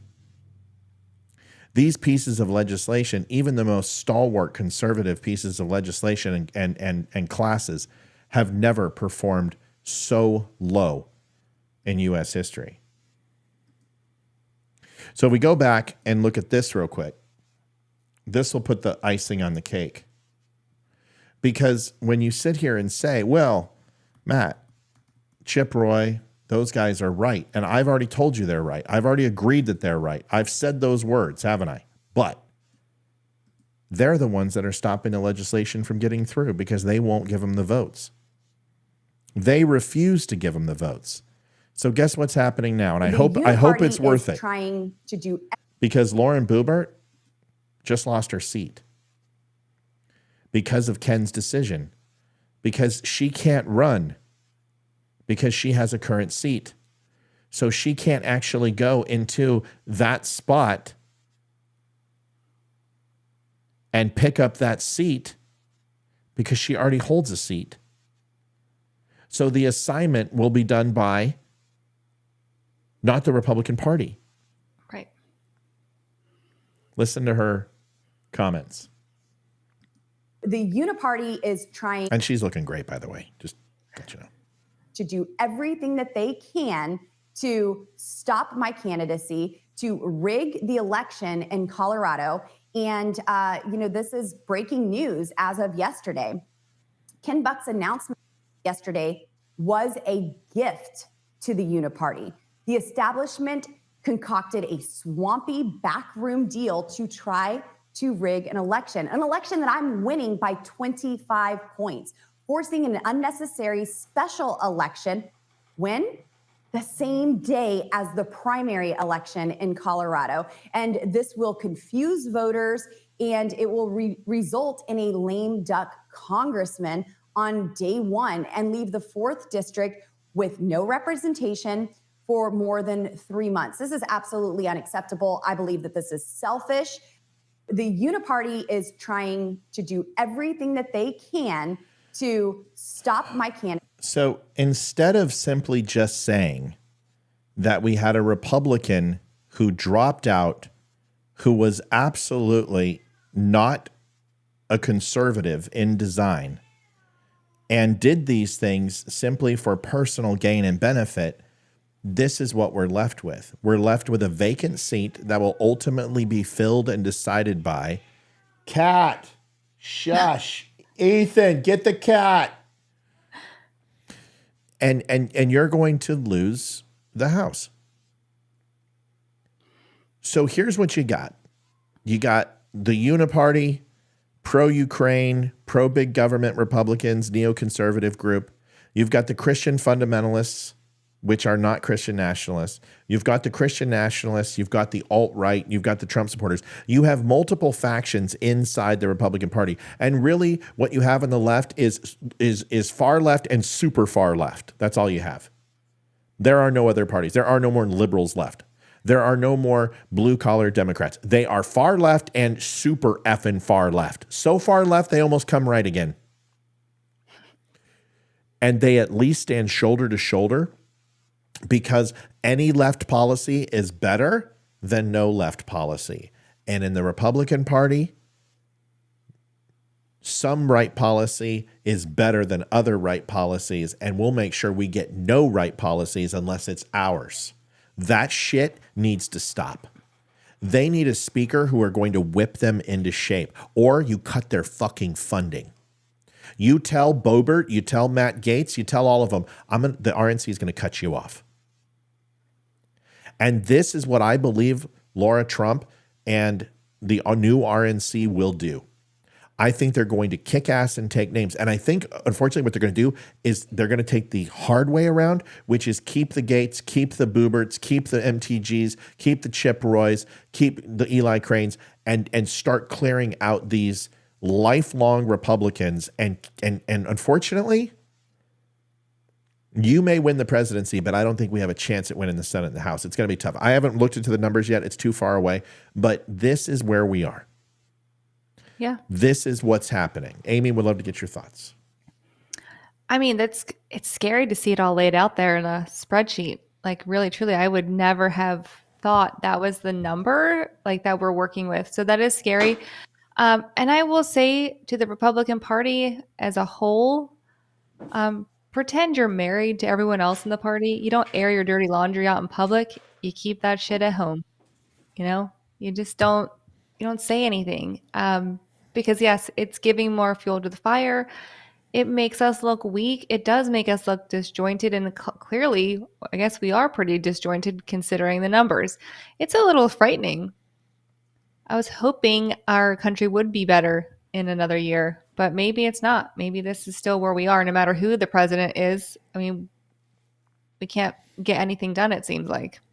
I think it's going to get worse before it gets better. And I honestly, I think the change at the RNC having, listen, there is no more conservative Republican Party. It is now MAGA. Yeah. That's it.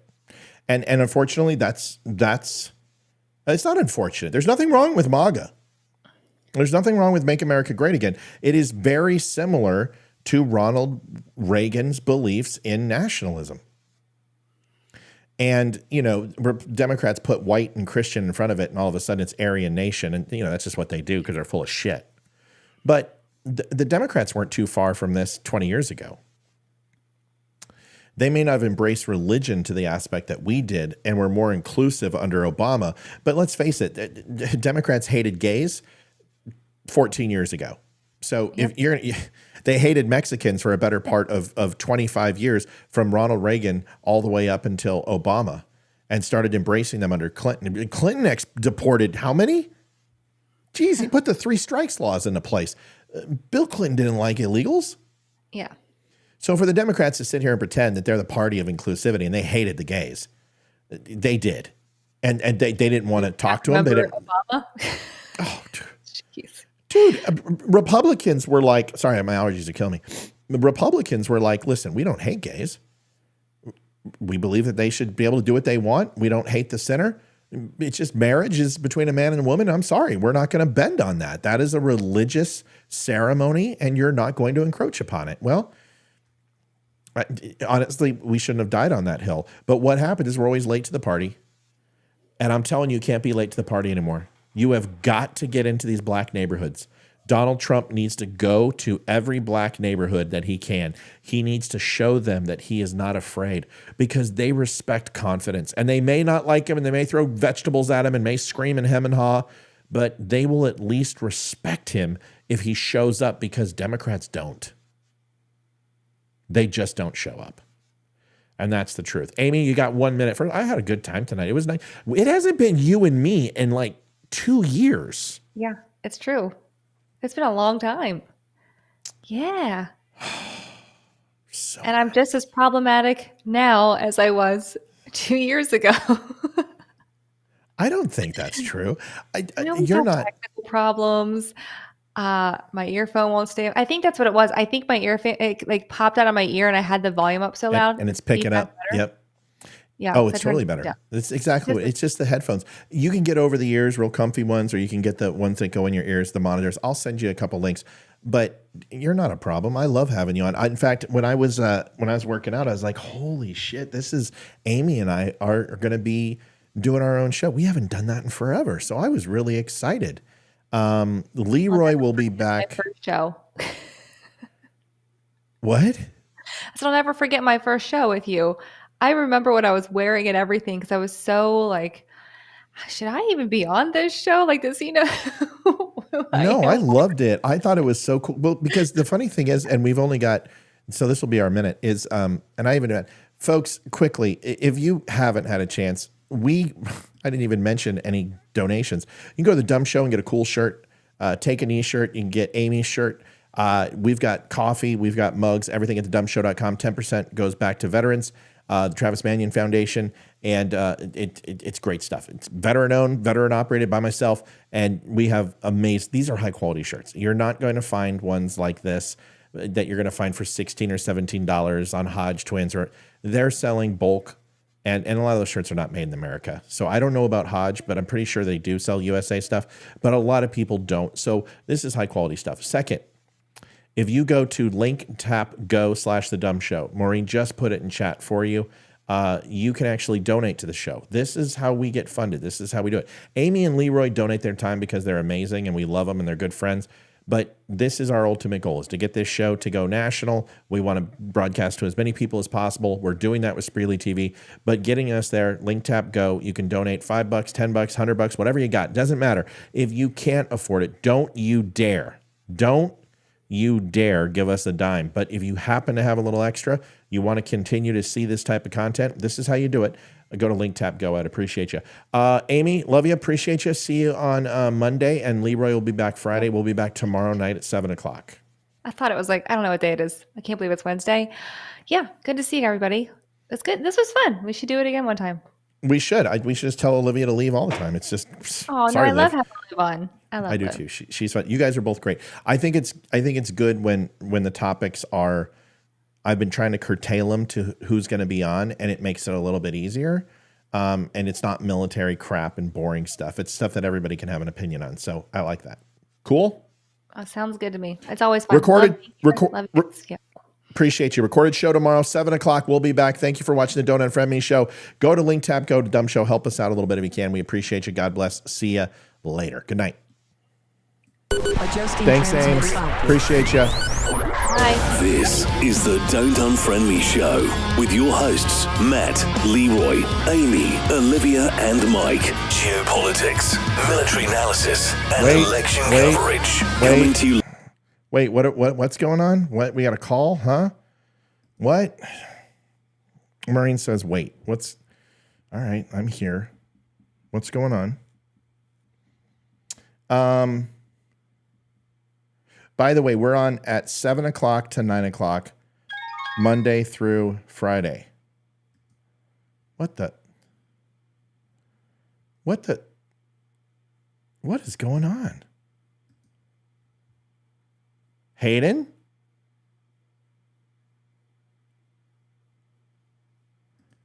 Hold on.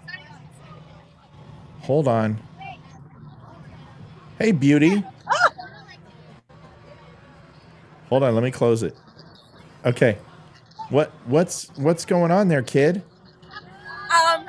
So Hold on. we just got back from a. Hold on, time out. Let me get you on screen. Hold on. Okay.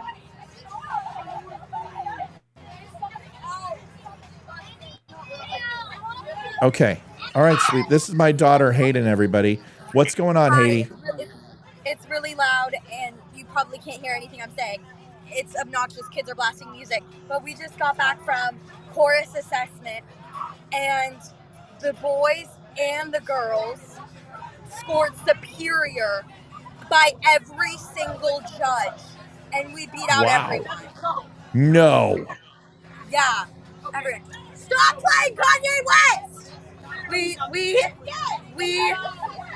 like beat everyone. What did you get? Did you get a set of steak knives or something?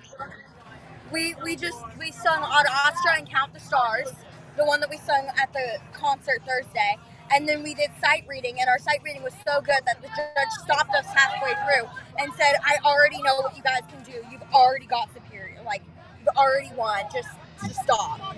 Congratulations, honey. That's awesome. Tell everyone on the bus congratulations for me, will you? I will. I love you. When are you coming home? You coming home now? Yeah, we're on our way, but we're coming from Sterling, so we'll probably be home around like 9:30-ish, 9:35 maybe. All right. I'm very proud of you, baby. Congratulations. I'll tell Ethan, okay? Okay, I love you. I love you too. Great job, baby. Bye. Bye. Wow. That's pretty cool, isn't it? I always love that when it... Okay, she's back. Probably Olivia. Special guests. Keeping us late into the hour when my hockey game's on. Let me get you on here. Hello? Hello? Let's see if they call back and then we can hang up. So they're doing really well. Hayden is becoming quite the vocalist. So it's pretty cool. If you have not had a chance, I'll wait for that call to come back. But if you go to Link Tap Go, wherever it's at, I had it here somewhere.